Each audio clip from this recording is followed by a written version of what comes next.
बहुत पुराने दौर की बात है। एक छोटे से जंगल के कोने पे एक कबीला रहता था। सब्ज दरख्तों, धूल भरी हवाओं और अल्लाह की रहमत से घिरा हुआ। कबीले के सरदार अब्दुल रहीम और उनकी बीवी जुलेखा एक दूसरे से बेपनाह मोहब्बत करते थे, लेकिन उनकी जिंदगी में एक कमी थी। अल्लाह ने अब तक उनको औलाद का तोहफा नहीं दिया था। हर रोज जुलेखा तहज्जुद में उठकर दुआ करती, या अल्लाह, अगर मेरे नसीब में माँ बनना है तो मुझे एक ऐसी औलाद दे जो नूर का पैगाम हो। एक दिन जुलेखा सब्ज जंगल के बीच तजगी लेने निकली थी। वहां एक पुराना दरवेश मिला जिसका चेहरा रोशन था और आंखों में एक अलग सी रूहानी चमक। उसने कहा, तेरी दुआ मकबूल होने वाली है, पर याद रख, तुझे एक ऐसे इम्तिहान से गुजरना पड़ेगा जहां लोग तुझे समझ नहीं पाएंगे। जुलेखा ने पूछा, औलाद तो मिलेगी ना? बाबा सिर्फ मुस्कुरा के बोला, तुझे एक नूर मिलेगा, पर वो रूप में आम नहीं होगा। कुछ महीने बाद जुलेखा एक्सपेक्ट करने लगी, लेकिन जब बच्चा पैदा हुआ तो लोग हक्का बक्का रह गए। उस बच्चे का चेहरा नूरानी था, लेकिन उसके सर पर घोड़े के जैसे लंबे कान और एक छोटी सी दम थी। लोग इसे शराब समझने लगे, लेकिन अब्दुल रहीम ने कहा, यह अल्लाह का तजुर्बा है, हर शक्ल में उसी की मसलिहत होती है। उस बच्चे का नाम रखा गया नूरुद्दीन। नूरुद्दीन बच्चा तो नूरानी था, लेकिन गांव के लोग उसे अजीब कहते, बच्चों से दूर रखते।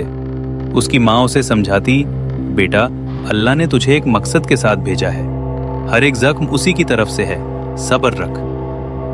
नूरुद्दीन हर रोज जंगल के एक कोने में जाके जिक्र करता, अपने रब से पूछता, मुझे ऐसे क्यों बनाया। एक दिन जंगल के पास एक गरीब लड़की नमाज पढ़ रही थी। उसका नाम था अफिया, जिसके माँ बाप बचपन में ही गुजर गए थे। उसकी रूह पक थी, दिल में बस अल्लाह था।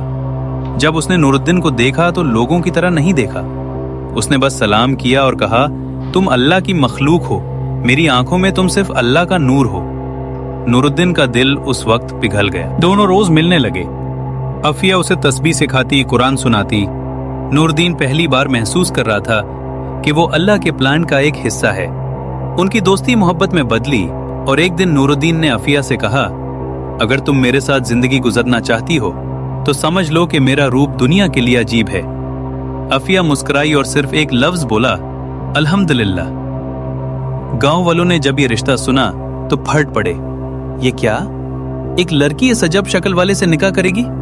अफिया की फूफी ने उसे पीता, बहनें ठूक कर बोली, तुझे तो कोई और मिला नहीं? लेकिन अफिया ने सब्र की मिसाल बना दी। उसने कहा, अल्लाह देख रहा है और वही मेरे लिए काफी है। अफिया ने एक रात दुआ में रोने हुए कहा, या अल्लाह, अगर नूरुद्दीन को दुनिया में इज्जत नहीं मिलती तो तू उसकी असलियत दिखड़े। उसी रात नूरुद्दीन ने ख्वाब में देखा, एक सफेद घोड़ा उससे कह रहा है, तू जिसमें बंद है वो तेरे असलियत का जिस्म नहीं। किसी दिन जब कोई तुझे पूरी नियत और ईमान से कबूल करेगा तू अपनी असली शक्ल पाएगा। आखिर एक दिन काजी बुलाया गया, निकाह हुआ। आफिया ने कबूल किया।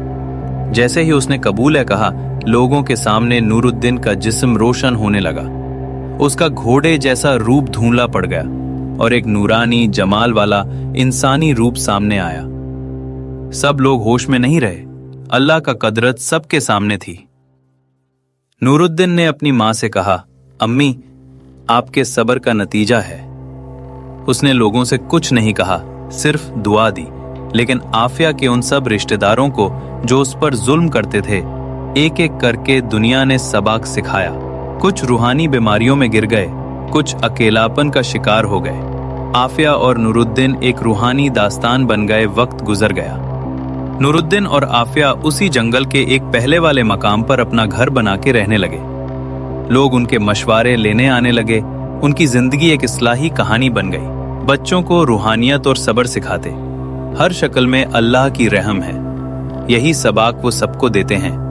जो लोग सिर्फ रूप पे मोहब्बत करते हैं उनका दिल अंधा होता है, लेकिन जिन लोगों का इश्क अल्लाह से है उनका दिल हक से रोशन होता है। अगर आपको ये कहानी दिल को छू गई हो तो ऐसी और रूहानी ईमान से भरी कहानियों के लिए हमारे चैनल सुनो जरा को लाइक करें, शेयर करें और सब्सक्राइब करना ना भूलें। मिलते हैं एक और दिलचस्प कहानी के साथ, जहां हर लफ्ज हो सब्र, मोहब्बत और अल्लाह पर यकीन का पैगाम।